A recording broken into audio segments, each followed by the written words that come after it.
Hello everyone, welcome to प्रेसी विद्यापीठ। आप देख रहे हैं प्रेसी विद्यापीठ यूट्यूब चैनल। पिछले लेक्चर में हम लोग एटॉमिक स्ट्रक्चर में देखे थे Rutherford alpha particle scattering experiment भी देख चुके थे उसके पहले वाले लेक्चर में।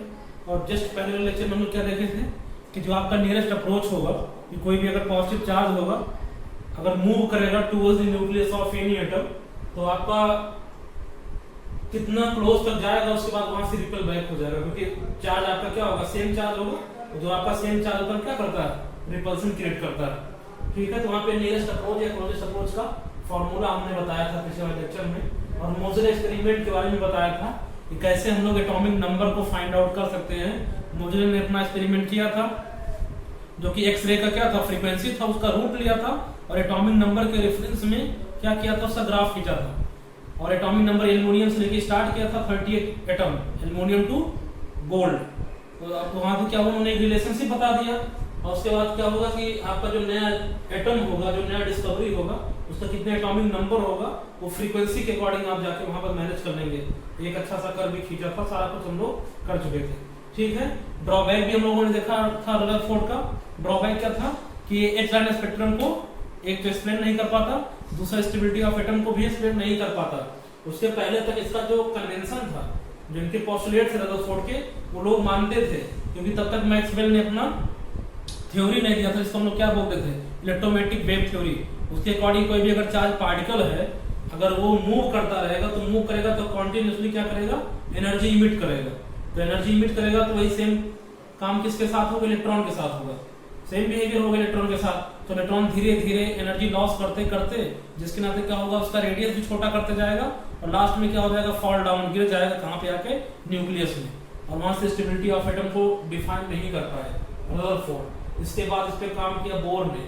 बोर एटॉमिक मॉडल आगे हम लोग पढ़ते हैं, लेकिन बोर एटॉमिक मॉडल पढ़ने से पहले तो थोड़ा सा एडवांस मॉडल है, आपको कुछ बेसिक चीजें पहले जाननी पड़ेंगी। उसमें से एक कौन सा चीज है, पहले इलेक्ट्रोमैग्नेटिक रेडिएशन है, इसके बारे में देखते हैं। ब्लैक बॉडी रेडिएशन देख लेते हैं, फोटोइलेक्ट्रिक इफेक्ट देख लेते हैं, और उसके बाद तब हम लोग चलेंगे बोर एटॉमिक मॉडल तक। ठीक है ना, स्टेप बाय स्टेप करेंगे, कोई दिक्कत नहीं है। ठीक, तो इसका अगर हम लोग देखें तो जो आपका ये इलेक्ट्रोमैग्नेटिक रेडिएशन बहुत सिंपल सा बात है कि the energy radiation which do not need any medium for propagation. एक ऐसा रेडिएशन या ऐसा रेस जिसको चलने के लिए किसी मीडियम की जरूरत ना पड़े, उसको हम लोग क्या बोलते हैं, इलेक्ट्रोमैग्नेटिक रेडिएशन के नाम से जानते हैं। सबसे अच्छा एग्जांपल आपका सनलाइट है।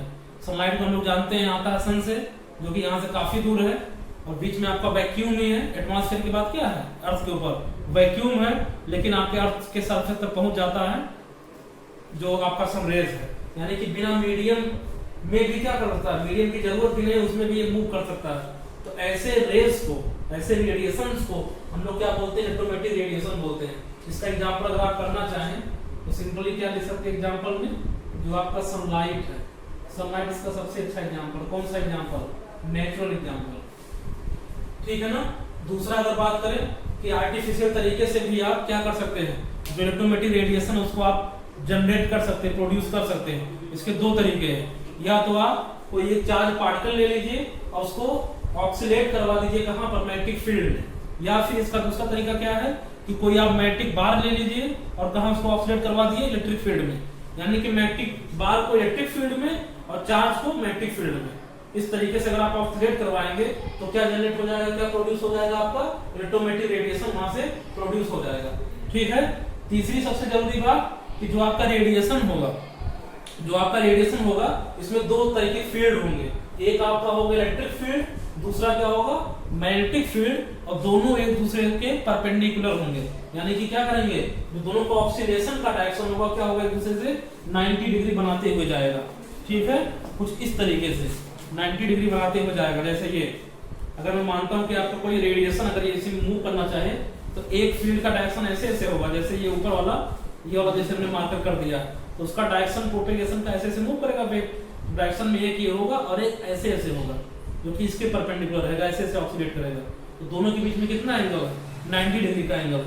ठीक है ना।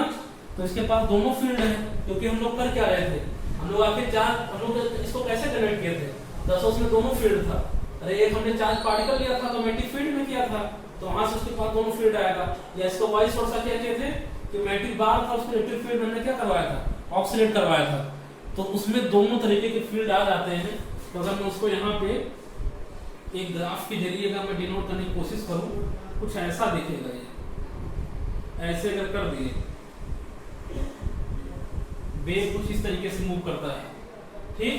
अगर ये आपका इलेक्ट्रिक फील्ड है, अगर इसको डिनोट कर दिए, क्या है ये इलेक्ट्रिक फील्ड है, तो जो आपका मैग्नेटिक फील्ड होगा वो कुछ ऐसा दिखेगा। इसको मैं पूरा सॉलिड तरीके से रख देता हूँ, ये वाला, तो आपको इसमें कंफ्यूज नहीं होना है। ये कैसा है, ये इनसाइड द बोर्ड है और क्या है आउटसाइड टू द बोर्ड। ये बोर्ड के अंदर में गया और बोर्ड के बाहर आया है।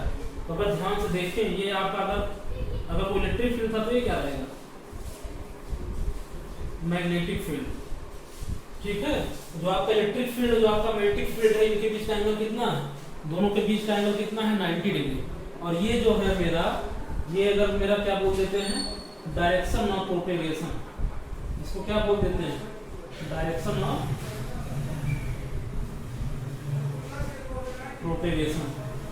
तो एक बात में और पूछ सकते हैं, इस दिशा में आपका जा रहा है, मतलब जो आपका इलेक्ट्रिक ये था, जो इलेक्ट्रोमैग्नेटिक रेडिएशन था, वो इस वाले डायरेक्शन में मूव कर रहा है, ठीक है।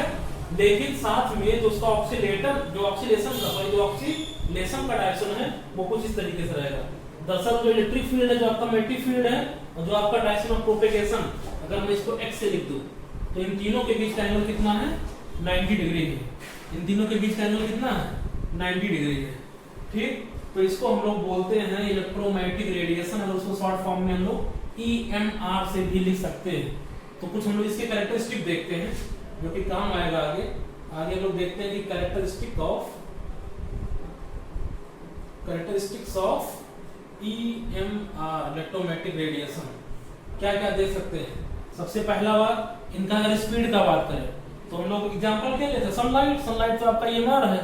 तो जो सनलाइट होता है उसका स्पीड कितना होता है, उसको हम लोग स्पीड ऑफ लाइट से बोलते हैं। लिखते कैसे, c से। वैल्यू कितना होता है, 3 × 10⁸ मीटर पर second.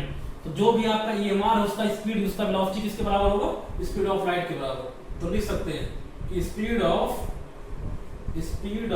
EMR will be equal to speed of light. ये बात आगे बहुत काम आएगा जब आप न्यूमेरिकल प्रॉब्लम सॉल्व करेंगे। स्पीड ऑफ लाइट जो कि होता कितना है, c से लिखते हैं हम लोग 3 × 10⁸ मीटर पर क्या होता है, सेकंड होता है, ठीक है। पहला पॉइंट।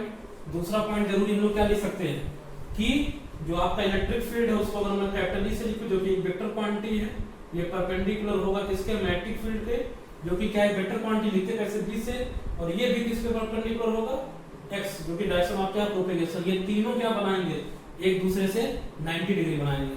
जैसे आपका x, y और z एक्सिस होता है, बिल्कुल हूबहू वैसे ही बनेगा, ठीक है ना। तीसरा अगर बात करें, तो मैक्सवेल ने अपने थ्योरी में, जो कि इलेक्ट्रोमैग्नेटिक थ्योरी था, उसमें उन्होंने एनर्जी का वैल्यू निकाला था कि जो भी अगर आपका इलेक्ट्रोमैग्नेटिक रेडिएशन है, उन्हीं के थ्योरी में ही था इलेक्ट्रोमैग्नेटिक रेडिएशन का जो एनर्जी होगा, वो एनर्जी उसके एम्पलीट्यूड के स्क्वायर के बराबर होगा। वो मैग्नीट्यूड उसके एम्पलीट्यूड के डायरेक्टली प्रोपोर्शनल होगा। एम्पलीट्यूड क्या होगा, डायरेक्टली प्रोपोर्शनल। जिस इलेक्ट्रोमैग्नेटिक रेडिएशन का एम्पलीट्यूड जितना ज्यादा होगा, उसका एनर्जी उतना ही ज्यादा होगा। तो तीसरा पॉइंट हम लोग लिख सकते हैं कि अकॉर्डिंग टू, ये बोला कौन था, according to Maxwell, the energy of EMR will be directly proportional to the square of amplitude। अब एम्पलीट्यूड क्या है, इस पे हम लोग चर्चा करते हैं, ठीक है। एम्पलीट्यूड को हम लोग कैपिटल E से लिखते हैं, तो जो एनर्जी होगा उसको E से लिख दिए, तो कुछ इस तरीके के रिलेशनशिप में रहेगा, ठीक है। जो आपका एनर्जी होगा वो डायरेक्टली प्रोपोर्शनल किसके होगा, एम्पलीट्यूड के। इससे कुछ और खास प्रॉपर्टीज के बारे में बात करते हैं, जैसे इसका वेवलेंथ क्या होगा, टाइम पीरियड क्या होगा, फ्रीक्वेंसी क्या होगा, वेव नंबर क्या है, एम्पलीट्यूड भी यहाँ लिखा होगा। इसके सारे प्रॉपर्टीज के बारे में हम लोग आगे बात कर रहे हैं। उससे पहले आप लोग क्या कर लीजिए, इसका स्क्रीनशॉट ले लीजिए, ठीक है, जल्दी से ले लीजिए।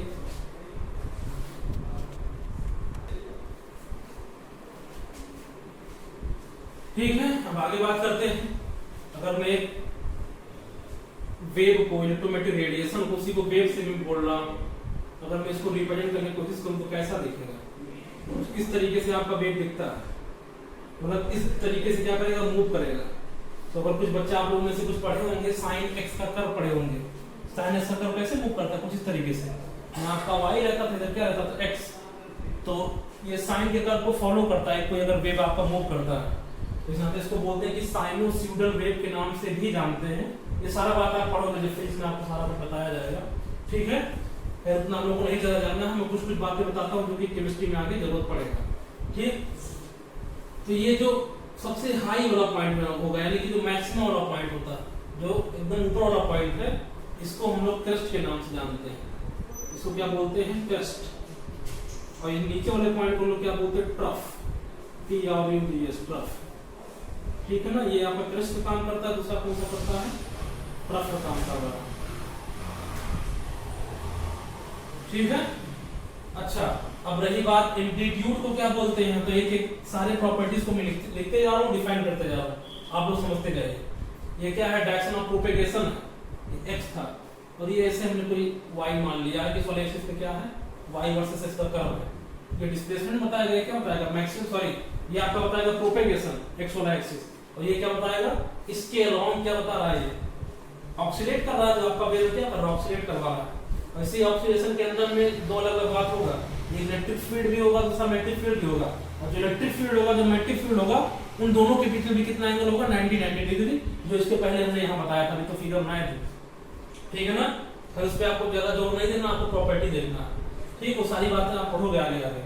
तो ये क्या हुआ, अगर देखें तो ऐसा लग रहा है कि जो आपका एक्स वाला एक्सिस था, वो शायद इसको दो पार्ट में डिवाइड कर रहा है, इक्वली देखो सिमेट्रिकल तोड़ रहा है, जितना ये ऊपर गया उतना ही क्या आया नीचे, जितना ऊपर उतना ही नीचे। ठीक है, तो इसको हम बोल सकते हैं कि मीन पोजीशन।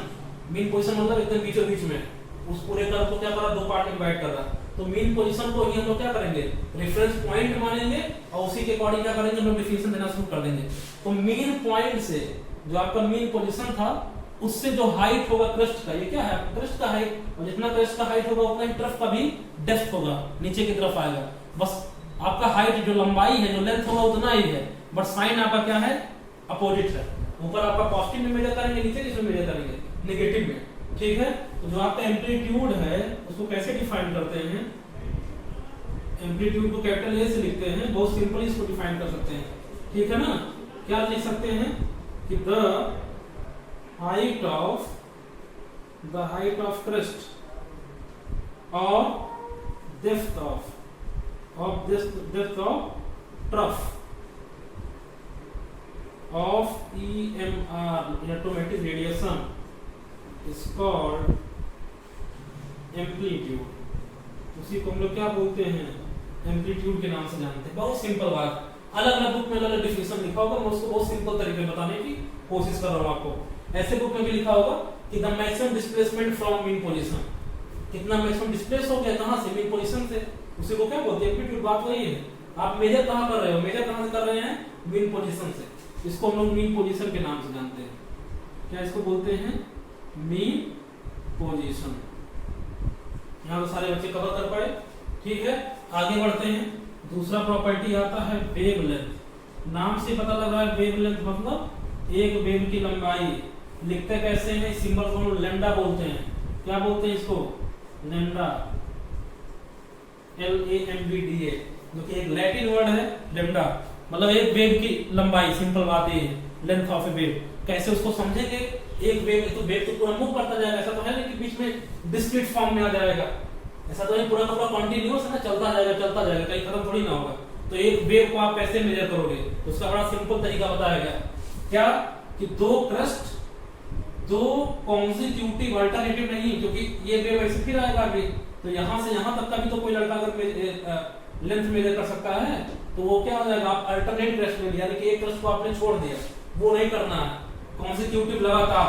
तो दो कॉन्सिक्यूटिव क्रस्ट या दो कॉन्सिक्यूटिव ट्रफ, दोनों का देखना लेंथ सेम ही है, तो इसके बीच का जो लेंथ होता है उसी को हम लोग लैम्डा बोलते हैं। दो कॉन्सिक्यूटिव क्रस्ट या दो कॉन्सिक्यूटिव ट्रफ के बीच का जो डिस्टेंस है that is known as lambda.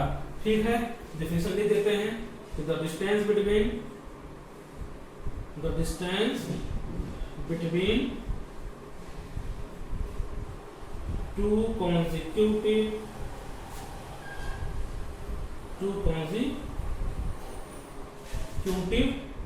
crest or trough is called wavelength। इसे क्या बोलते हैं? वेवलेंथ। लिखते कैसे हैं? लैम्डा। यहाँ तो सारे बच्चे कवर कर पाए, बहुत आसान बात। ठीक है, अगला खूबी, अगला प्रॉपर्टी कौन सा आता है? पॉइंट नंबर 3 लिख दिए। एक वेव नंबर आता है, ये थोड़ा सा अलग है। क्या इसको बोलते हैं? Wave number. लिखते हैं इसको वी बार से। क्या लिखते हैं उसको? वी बार। बहुत सिंपल बात है। यूनिट लेंथ में कितने नंबर ऑफ वेव आ जाएंगे? अगर आप समझ गए तो बहुत आसान लगेगा। यूनिट लेंथ में कितने number of wave of that particular EMR, उसको क्या बोलेंगे हम लोग? वेव नंबर बोलेंगे। जैसे हम बोल देना कि इसका वेवलेंथ तो आपको पता है क्या वेवलेंथ कितना है। ऐसे अगर 1 मीटर लंबाई ले लिए, 1 मीटर लेंथ ले लिए, उसमें कितने नंबर ऑफ वेव आ जाएंगे? कैसे निकालोगे? 1 मीटर बाई 1 वेव की लंबाई। सिंपल तो है। 1 मीटर का लेंथ ले लिए, उसमें कितने नंबर ऑफ ऐसे वेव आ जाएंगे उस पार्टिकुलर इलेक्ट्रोमैग्नेटिक रेडिएशन के। तो क्या करोगे? एक लेंथ न्यूमरेटर में रहेगा और कितना एक वेव की लंबाई है वो कहाँ रख देंगे? डिनोमिनेटर में। जो दोनों का रेशियो दे देगा वो क्या बताएगा? कितने वेव उसमें आ रहे हैं, और जितने वेव आते हैं उसे क्या बोल देते हैं? Wave number. यानी कि अलग अलग इलेक्ट्रोमैग्नेटिक रेडिएशन के अलग अलग क्या होंगे? वेवलेंथ होंगे। तो अलग अलग उसका वेव नंबर भी तो होना चाहिए। अलग अलग अगर वेव आपका क्या इलेक्ट्रोमैग्नेटिक रेडिएशन है तो उसका सारा प्रॉपर्टी भी डिफरेंट रहेगा। बशर्ते खाली एक प्रॉपर्टी कॉमन रहेगा। कौन सा? एक दो प्रॉपर्टी। एक जो स्पीड ऑफ लाइट रहेगा वो तो उसी बराबर होगा। दूसरा जो आपका प्रोपेगेशन डायरेक्शन है एक्स का, किससे? मैग्नेटिक फील्ड का इलेक्ट्रिक फील्ड से। ये दो बातें सब में कॉमन रहेंगी। लेकिन एम्पलीट्यूड बदलेगा तो एनर्जी भी तो बदल जाएगा। बाकी सारे प्रॉपर्टीज क्या करेंगे? इलेक्ट्रोमैग्नेटिक रेडिएशन के अकॉर्डिंग वेरी करते रहेंगे। ठीक है ना? यहाँ तो सारे बच्चे समझ रहे हैं, बहुत आसान है। ओके, आगे बढ़ते हैं। तो वेव नंबर क्या करोगे?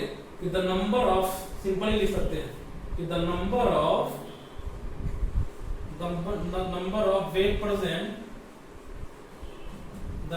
wave present per unit length of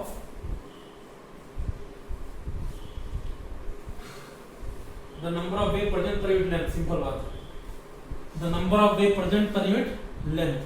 ठीक, तो ऐसा आपको नहीं लग रहा है कि अगर मैं निकालना चाहूँ वेव नंबर तो शायद ये 1 बाई लैम्डा आएगा। अरे लैम्डा तो आपका वेव नंबर हो ही जाएगा। और 1 क्या है? क्योंकि यूनिट लेंथ में आप बात कर रहे हो, अगर सेंटीमीटर में आएगा, अब ये 1 बाई लेंथ चला गया है, तो जो वेव नंबर होगा उसका यूनिट क्या आएगा? लेंथ इनवर्स आएगा। इसका जो यूनिट होगा, कॉमन सेंस का बात क्या आ जाएगा? Length inverse. अगर आप मिलीमीटर रखोगे तो यहाँ मिलीमीटर में आएगा, सेंटीमीटर में रखेंगे तो सेंटीमीटर में, और अगर एमकेएस सिस्टम में रखेंगे तो मीटर इनवर्स। तो दरअसल इसका जो यूनिट आता है, अब नॉर्मली तो हम लोग किस में रखते हैं? आखिर हम लोग एमकेएस में तो रखते हैं, क्या आएगा? मीटर इनवर्स आएगा। यानी कि 1 मीटर लंबाई में कितने नंबर ऑफ वेव आते हैं, that is known as wave number. ठीक है ना? आगे प्रॉपर्टी बात करें, फ्रीक्वेंसी अगला बात करते हैं। फ्रीक्वेंसी बात करते हैं, फिर टाइम पीरियड बात करते हैं। फ्रीक्वेंसी को न्यू लिखते हैं, इसको क्या पढ़ते हैं? इसको NU पढ़ते हैं, न्यू। कंफ्यूज नहीं करना है, इसको क्या म्यू नहीं बोलते, क्या बोलते? कई लड़के इसको MU बोलते हैं, म्यू, लेकिन नहीं, क्या होता है? न्यू होता है। फ्रीक्वेंसी बहुत सिंपल सा बात है। एक सेकंड में किसी एक गिवन पॉइंट से, सुनना क्या बोल रहे हैं, एक सेकंड में किसी एक गिवन पॉइंट से कितने नंबर ऑफ वेव क्रॉस कर जाएंगे या कितने नंबर ऑफ वेव पास कर जाएंगे, उसी को हम लोग क्या बोलते हैं? फ्रीक्वेंसी बोलते हैं। एक सेकंड में कितने नंबर ऑफ वेव पास कर जाएंगे। अरे यही तो बात हुआ।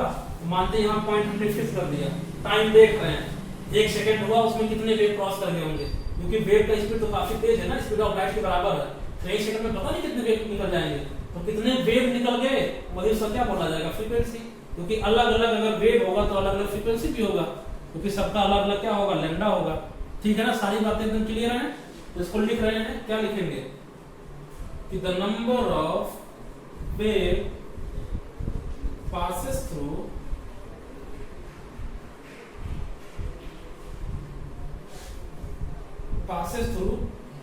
a fixed point, passes through a point लिख देते हैं, passes through a point in unit second, in unit second is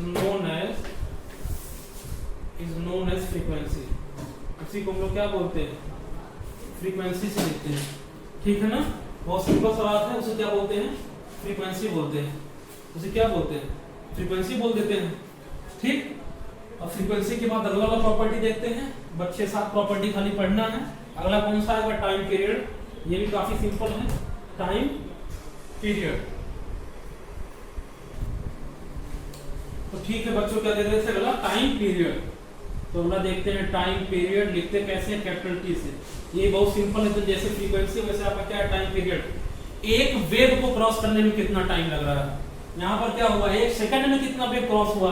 यहाँ पर क्या है, एक वेव को क्रॉस करने में कितना टाइम लग रहा है, that is known as time period. तो ऑब्वियसली काफी कम टाइम होगा ना, क्योंकि वेव तो काफी छोटा होगा। आप घड़ी देखे रहे तब तक एक वेव क्रॉस कर जाएगा। थोड़ा फिजिकली जब हम लोग समझ जाएंगे तो सारी चीजें बड़ी आसान लगेंगी, और अगर आप याद करने में फंस जाओगे तो काफी मुश्किल लगेगा। ठीक है, 1 सेकंड में कितना वेव क्रॉस हुआ, दैट इज फ्रीक्वेंसी। एक वेव को क्रॉस करने में कितना टाइम लगा, दैट इज टाइम पीरियड। तो क्या लिख देंगे, the time required to cross or pass a wave through a point is known as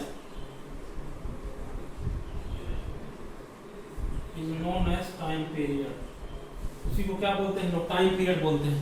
तो क्या हमें टाइम पीरियड में और फ्रीक्वेंसी में क्या कोई रिलेशनशिप यहाँ बन सकता है?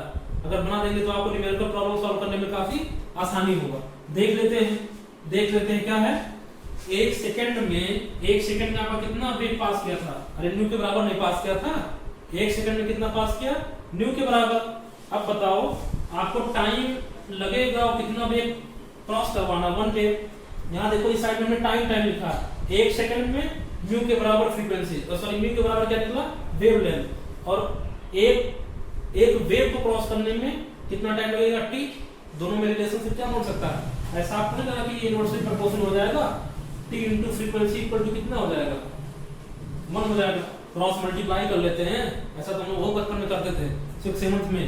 एक आम में इतना, सॉरी इतने रुपए में इतना आम मिल रहा था, बताइए इतने रुपए में कितना आम मिलेगा, वही वाला बात है। 1 सेकंड में इतना फ्रीक्वेंसी, तो इतने टाइम में कितना फ्रीक्वेंसी। ठीक, तो क्या कर लो, यहाँ से हो गया तो टी इक्वल टू कितना हो जाएगा, 1/μ हो जाएगा। तो इस तरीके से क्या हो जाएगा, जो आपका टाइम पीरियड होता है दरअसल क्या है, फ्रीक्वेंसी का रेसिप्रोकल होता है। जो टाइम पीरियड हो क्या है, फ्रीक्वेंसी का रेसिप्रोकल होता है। ठीक है, जल्दी से इसका स्क्रीनशॉट ले लीजिए। ले लिया, ये काफी आसान है। इस टॉपिक में थोड़ा स्पीड में चल रहा है, कोई दिक्कत नहीं है। इसके पहले इतना टॉपिक हम लोग रुक के चलते थे। ठीक है बच्चों, यहाँ तक आया, ठीक है, आगे बढ़ते हैं। अगला वाला एक और बात आता है, तो कितने 5 प्रॉपर्टी हो गए। स्पीड तो आपको पता है, स्पीड और एनर्जी कितना होता है। ठीक, अभी मैं एक अच्छा सा आपको फॉर्मूला भी बता दूंगा, जिससे आप एक ही लाइन में पूरा का पूरा सॉल्व कर ले जाओगे। प्रॉब्लम सॉल्व करने में आपको चुटकियों में हो जाएगा। क्या क्या सीखे, एक कर लेते हैं कि relation between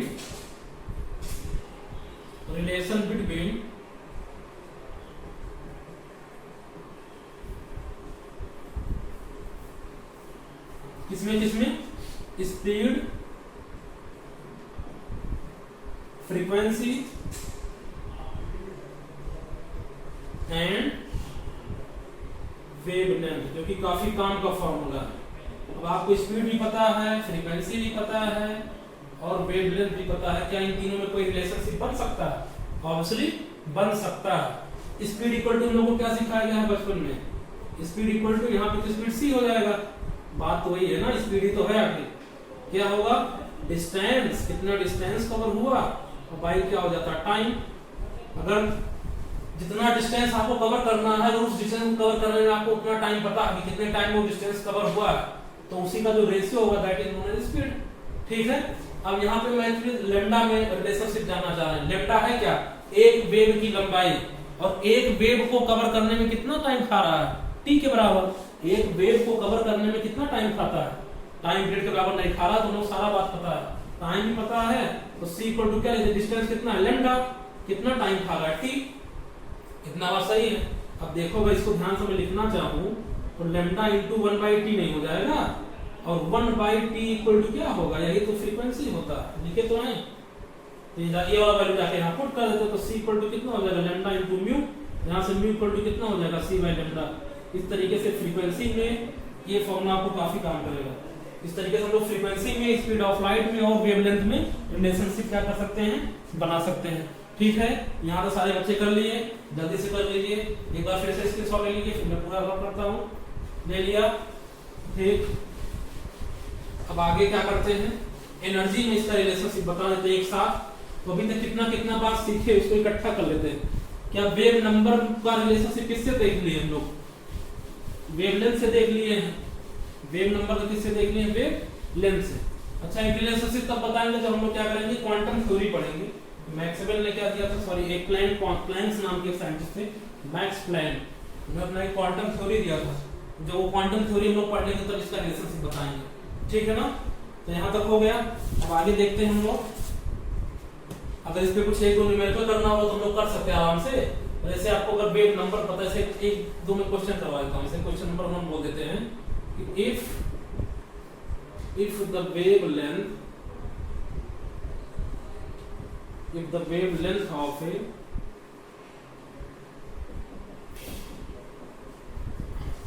yellow color is 3500 angstrom, then find, क्या सारी बातें आप बता सकते हैं, मैं बहुत ब्रीफली आपको बताता हूँ। then find कुछ बातें हो, जैसे वेव नंबर शॉर्ट फॉर्म में लिख रहे हैं, फ्रीक्वेंसी आपसे पूछ लिया, टाइम पीरियड अगर पूछ तो बता नहीं जाएंगे, और क्या पूछ सकता है, ये 3-4 बातें अगर आपको बताना है। स्पीड तो कॉमन रहेगा, पता ही रहेगा। तो अगर वेवलेंथ आपको पता है तो 3 बातें आपको बतानी है, वेव नंबर कितना होगा, फ्रीक्वेंसी कितना होगा, टाइम पीरियड कितना होगा। क्या कर सकते हैं, ऑब्वियसली कर सकते हैं। देखिए कैसे, बताओ वेव नंबर इक्वल टू क्या होगा। सबसे पहला जवाब देने की कोशिश करते हैं। वेव नंबर, अगर आपके पास पेन पेपर है तो आप तुरंत सॉल्व कर सकते हैं। 1/λ जो आखिर होगा, लैम्डा किसमें है, 3500 एंगस्ट्रॉम में है। अगर आप इसको मीटर में लाना चाह रहे हैं तो मीटर में ले आओ। 1 एंगस्ट्रॉम इक्वल टू कितना होगा, 10⁻⁻10 मीटर होगा। वो वैल्यू यहाँ पर पुट कर देंगे। अभी तो ये 10 एंगस्ट्रॉम में है, अगर आप मीटर में इसको रखना चाहेंगे तो 1/3500 × 10⁻10। अब ये किसमें आएगा, मीटर इनवर्स में आ जाएगा। मीटर को हम ऊपर ले आए क्योंकि आप निकाल क्या रहे हो, वेव नंबर निकाल रहे हो। इक्वल टू भी कितना, सॉल्व कर लें, 1/3.5 × 10 पावर कितना हो जाएगा, -7 मीटर इनवर्स। 10⁻7 बाई कितना हो जाएगा, 3.5 मीटर इनवर्स। और थोड़ा सॉल्व कर लेते हैं, ये 3.5 1 बाई हो जाएगा ना, तो 0 पॉइंट कर दिए। 0 पॉइंट कर देंगे तो कितना हो जाएगा, ऊपर 10 चला जाएगा, लगभग कितना बढ़ जाएगा, 3 बढ़ जाएगा। तो 3 × 10⁻7 मीटर इनवर्स आएगा, इक्वल टू भी 3.33 × 10⁻6 मीटर इनवर्स। इसका पहले बच्चों फिजिकल मीनिंग समझिए। इसका मतलब कि अगर आप, इसका मतलब क्या समझ में आएगा दिमाग में, कि अगर येलो कलर का कोई लाइट जिसका वेवलेंथ कितना है, 3500 एंगस्ट्रॉम है, तो अगर 1 मीटर आप लोगे तो उसमें इतना वेव आ जाएगा, कितना, लगभग 10⁻6 वेव उसमें क्या आ जाएगा, 1 मीटर के अंदर में आ जाएगा। ठीक है ना, इसको हम लोग क्या बोलते हैं, वेव नंबर के नाम से जानते हैं। ठीक, अगर मैं दूसरा जवाब देने की कोशिश करूं, आंसर नंबर बी क्या था, फ्रीक्वेंसी था ना। तो फ्रीक्वेंसी का रिलेशनशिप कहां से निकलेगा, फ्रीक्वेंसी आप कैसे जान पाओगे, तो यहां से हम लोग जुगाड़ लगा देंगे c/λ वाला। आखिर आपको लैम्डा ही पता है, c तो पहले से पता है। तो ये कितना हो जाएगा, 3 × 10⁸ मीटर पर सेकंड में रहेगा। और लैम्डा क्या है, वो एंगस्ट्रॉम में, तो पहले इसको मीटर में कन्वर्ट कर लेते हैं। ठीक, मीटर में कन्वर्ट करेंगे तो कितना आ जाएगा, पूरा कर लेते हैं, 3500 × 10⁻−10 मीटर। मीटर से मीटर कट जाएगा तो आएगा क्या, आखिर 1 बाई क्या आएगा, सेकंड आएगा। ऐसे 1 बाई सेकंड को हम लोग क्या लिखते हैं, हर्ट्ज के नाम से जानते हैं। 1 बाई सेकंड को क्या बोलते हैं हम लोग, हर्ट्ज। तो जो फ्रीक्वेंसी होती है उसकी यूनिट क्या होती है, हर्ट्ज होती है। सॉल्व कर लेते हैं, फ्रीक्वेंसी इक्वल टू कितना आ जाएगा, 3 × 10⁸ बाई कितना होगा, 3.5 × 10⁻−7, और कितना आ जाएगा, हर्ट्ज। और थोड़ा सॉल्व कर लेते हैं, 3/3.5 × 10 पावर कितना हो जाएगा, 15 हर्ट्ज। अगर इसको सॉल्व करें तो लगभग कितना आएगा, 0.9 के आसपास आएगा। तो 0.97 थोड़ा और कर लेंगे, 0.9 तो जाएगा ही, लगभग 30 आएगा तो कितना आएगा, 9 बढ़ जाएगा। ठीक, और कट कर लेते हैं इसको, थोड़ा सॉल्व कर लेते हैं, एग्जैक्ट करेंगे तो कितना जाएगा, पॉइंट रखेंगे तो 30 बन गया, तो कितना 9 बढ़ गया। और इसका कितना हो गया, 35 में 350 हो गया। 350 में से 35 निकालेंगे तो कितना हो जाएगा, 315। ठीक है, तो 0.6 बढ़ जाएगा। इंटू 10 पावर कितना हो गया 15 हर्ट्ज, और अगर सॉल्व करेंगे तो कितना आ जाएगा 9.6 इंटू 10 पावर 14 हर्ट्ज। तो ये इसकी हो गई फ्रीक्वेंसी। और जब फ्रीक्वेंसी पता लग गया, इसका मतलब 1 सेकंड में इतना वेव आपका क्या हो जाएगा, क्रॉस कर जाएगा। वही तो उसका फिजिकल मीनिंग हुआ। और एक नया बात हम लोग और सीखे, वहां हमने फ्रीक्वेंसी के यूनिट नहीं बताए थे, लेकिन यहाँ मैंने आपको बता दिया कितना होगा, हर्ट्ज होता है। ठीक, अगला आपका सी वाला पॉइंट में यहाँ लिख देता हूँ, टाइम पीरियड होता कितना है, बाकी 1/फ्रीक्वेंसी तो है। ठीक, कितना लिख देंगे 1/9.6 इंटू 10 पावर 14।